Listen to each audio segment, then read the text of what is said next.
যে সাধারণ মানুষের সুরক্ষা ঠিক কোন জায়গায় রয়েছে।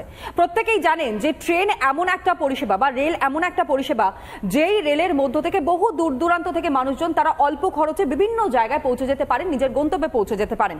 কিন্তু প্রশ্নটা হচ্ছে একটা জায়গায় যে এত অল্প খরচে তারা যে পৌঁছে যাচ্ছেন, সুতরাং সেই জায়গাটার সিকিউরিটি বাড়ানো সেটা কিন্তু রেলের দায়িত্ব, এটা নিঃসন্দেহে বলা যায়। কিন্তু তাতেই কোনো না কোনো জায়গায় গাফিলতি এবং একটার পর একটা দুর্ঘটনার খবর আমরা পাচ্ছি, তাই না? জয়ের কাছে উত্তর রয়েছে, জয় উত্তর তৈরি হয়েছে। দেখুন, বিষয়টা একটা বলি যে প্রত্যেকবার এরকম বেশ কিছু যখন নতুন নতুন পরিষেবা চালু হয় বা মেইনটেনেন্সের সময় নতুন পরিষেবা কবে থেকে হলো? না, আমি বলছি বন্দে ভারত যখন চালু হয়েছিল, বন্দে ভারতে যখন ঢিল ছোড়া হলো তখন আমি মুখ্যমন্ত্রীকে দেখেছিলাম রীতিমতো নীরব, সেই নিয়ে কোনো অ্যাকশন নিলেন না। আজকে পশ্চিমবঙ্গের মানুষ দেখেছে সেটা। আজকে বিভিন্ন সময় যখন দেখি রেলে তাদের ফিশ প্লেট থেকে নাট বল্টু খুলে নেওয়া হচ্ছে, সেইখানে তিনি নীরব থাকেন। আজকে রেল ছাড়াও রাজ্য সরকারের যে ভূমিকাটা, রাজ্য সরকারের সেই ভূমিকাটা তাদের কিন্তু পালন করা উচিত। সেই জায়গায় কোনোভাবে আমি বলছি, সেই এ রাজ্য ছাড়াও বিভিন্ন রাজ্যে আমরা দেখেছি রাজনৈতিক কারণেই, রাজনৈতিক প্রতিহিংসার থেকেই বিভিন্ন জায়গায় এরকম আমি একটু থামাচ্ছি। তার কারণটা যেমনটা তুমি বললে যে মূলত মুখ্যমন্ত্রী মমতা বন্দ্যোপাধ্যায় তিনি চুপ কেন, হয়তো তার সরব হওয়া উচিত ছিল, বেশ আমি মেনে নিলাম। কিন্তু আর একটা বিষয় একটু বলো তো, এই যে বলে না যে বন্দে ভারতে ঢিল ছোড়া হয়েছে, একটা ঢিল ছোড়া, কাঁচ ভাঙা আর এতগুলো প্রাণ চলে যাওয়া, দুটোকে এক জায়গায় তুমি রাখতে পারবে? একদমই না। এই জিনিসটা রীতিমতো টেক কেয়ার করা উচিত। এবং যার জন্য বলছি, এত বছরের ইউপিএ সরকারের কোনোদিন যেটা হয়নি, সেটা আজকে ভারতীয় জনতা পার্টি সরকার আসার পরে লেটেস্ট টেকনোলজি নিয়ে আসা হয়েছে, কাভাচের মতো টেকনোলজি ইন্ট্রোডিউস করা হয়েছে, অটো ব্রেকিং সিস্টেম। বুঝতে হবে ব্যাপারটা। না, তোমরা কবচের কথা বলছো ঠিকই, কিন্তু তারপরেও তো দেখা যাচ্ছে এরকম দুর্ঘটনাগুলো ঘটছে। কয়েক হাজার কিলোমিটার ইমপ্লিমেন্ট করতে টাইম লাগে। ঝন্টু বাবুর কাছে আসবো, কিন্তু তার আগে একাধিক ট্রেন বাতিলের খবর উঠে আসছে, একাধিক ট্রেন বাতিলের খবর উঠে আসছে। কি খবর উঠে আসছে আমরা গ্রাফিক, আমরা এই মুহূর্তে ব্রেকিং এর মাধ্যমে আপনাদের দেখাবো। একাধিক ট্রেন বাতিল এই ঘটনার পর। কোন ট্রেনগুলো বাতিল হয়েছে একবার একটু আমরা জানবার চেষ্টা করি। এলিনা আমাদের প্রতিনিধি এই মুহূর্তে আমাদের সঙ্গে রয়েছে। এলিনা, এই দুর্ঘটনার কারণে কোন কোন ট্রেনগুলো বাতিল করার কথা এখনো পর্যন্ত ঘোষণা করা হচ্ছে? একেবারেই তনয়া, দেখো ইতিমধ্যেই এই দুর্ঘটনার ফলে কিন্তু কয়েকটি ট্রেন বাতিলের সিদ্ধান্ত নেওয়া হয়েছে। যেমনটা জানা যাচ্ছে 22861 অর্থাৎ 228661 হাওড়া কাঠপদি এক্সপ্রেস, যেটা কিন্তু ক্যান্সেল হয়ে গেছে। এই ট্রেনটি ক্যান্সেল হয়েছে। এর পাশাপাশি খড়গপুর ধানবাদ এক্সপ্রেস, সেটিও ক্যান্সেল করা হয়েছে। এবং হাওড়া বারবিল হাওড়া এক্সপ্রেস, এই তিনটি ট্রেন কিন্তু এখনো পর্যন্ত ক্যান্সেল করা হয়েছে বলে আমরা রেল সূত্রে খবর পাচ্ছি।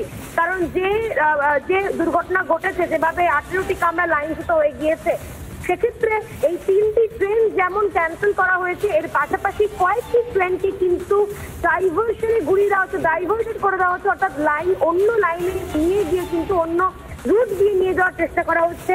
সেগুলো কোন কোন ট্রেন সেগুলো জানিয়ে রাখতে চাইবো।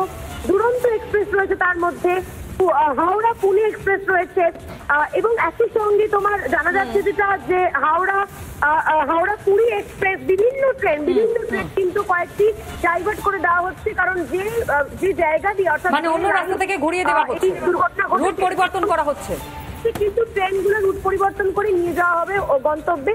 এবং ইতিমধ্যেই 3টি ট্রেন ক্যান্সেল করে দেওয়া হয়েছে। বিভিন্ন ট্রেন অন্য রুট পরিবর্তন করে কিন্তু তাদের গন্তব্যে পৌঁছবে। সেক্ষেত্রে যাত্রী ভোগান্তির কিন্তু আবার একটা ব্যাপার রয়ে গিয়েছে, যাত্রীরা ভোগান্তির শিকার হবেন। তবে বারবার এইভাবে যে লাইনচ্যুত হচ্ছে ট্রেন, কখনো কখনো ট্রেনের দুর্ঘটনা আমরা দেখতে পাচ্ছি। এলিনা, টাটামুখী একাধিক ট্রেন তার রুট পরিবর্তন করা হচ্ছে। সুখেন্দু রয়েছে আমাদের অপর প্রতিনিধি। সুখেন্দু, এই মুহূর্তে কি তথ্য উঠে আসছে, কি খবর উঠে আসছে সুখেন্দু? দেখো সন্তু, আমরা যদি একটু পিছনের দিকে ফিরে তাকাই, তাহলে আমরা দেখবো যে 2 মাসের মধ্যে তৃতীয়বার বড়সড় দূরপাল্লার দুর্ঘটনার ঘটনা ঘটলো।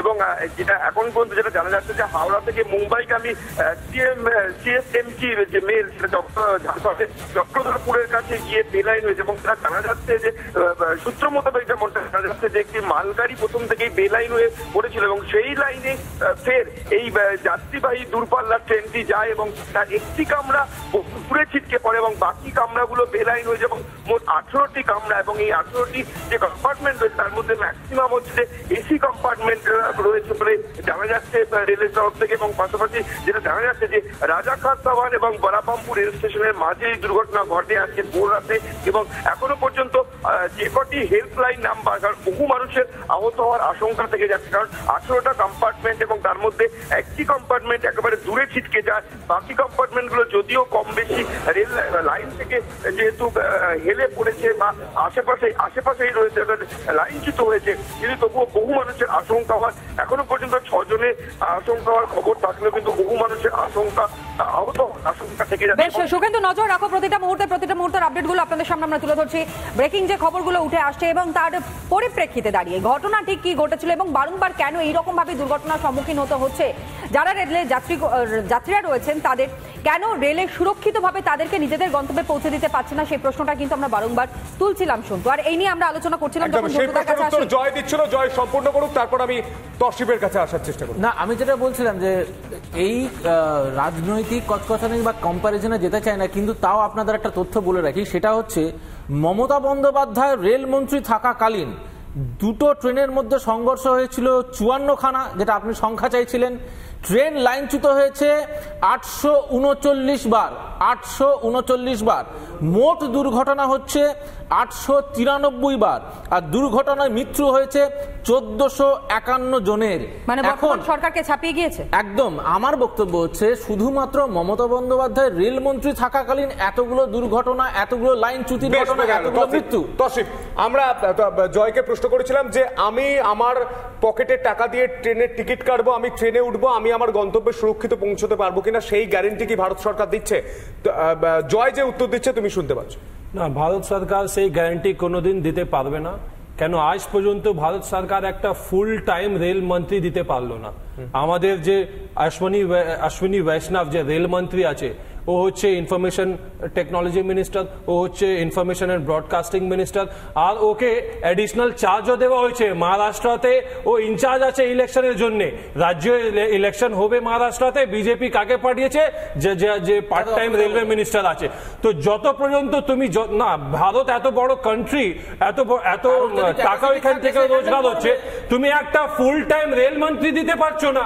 ফুল টাইম সিএম হোক, এই অ্যাক্সিডেন্ট হবে, অ্যাক্সিডেন্ট নিশ্চয়ই হবে। ফুল টাইম সিএম রেল মন্ত্রী, মানুষ সুরক্ষিত থাকবে, মানুষ কি করে সুরক্ষিত হবে যতক্ষণ তুমি রেল মন্ত্রী দিতে পারছো না ফুল টাইম রেল মমতা বন্দ্যোপাধ্যায়ের কাছে কতগুলো তথ্য আছে? রেল মিনিস্টারকে রিজাইন করতে হবে। মমতা বন্দ্যোপাধ্যায়ের কাছে কতগুলো ঝন্ডুদা কি বলছেন? তশরিফ এখানে বসে বসে বলে দিলেন যে রেল মন্ত্রীর পদত্যাগ চাইছে।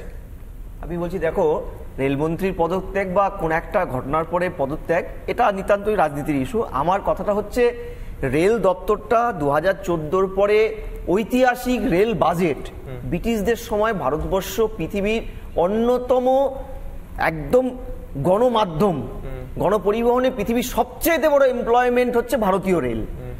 2014-এ মোদী সরকার ক্ষমতায় আসার পর থেকে রেল বাজেটটা কিন্তু মূল বাজেটের সাথে কনসলিডেট করে দেয়া হয়। কোন যুক্তিতে হয় আমরা জানি না এখনো পর্যন্ত, কিন্তু মূল বাজেটের সাথে কনসলিডেশনের ফলে দেখা গেছে রেলের যে মূল পরিকাঠামোগত ইনভেস্টমেন্টটা, সেটা কিন্তু বারবার অবহেলিত হয়েছে।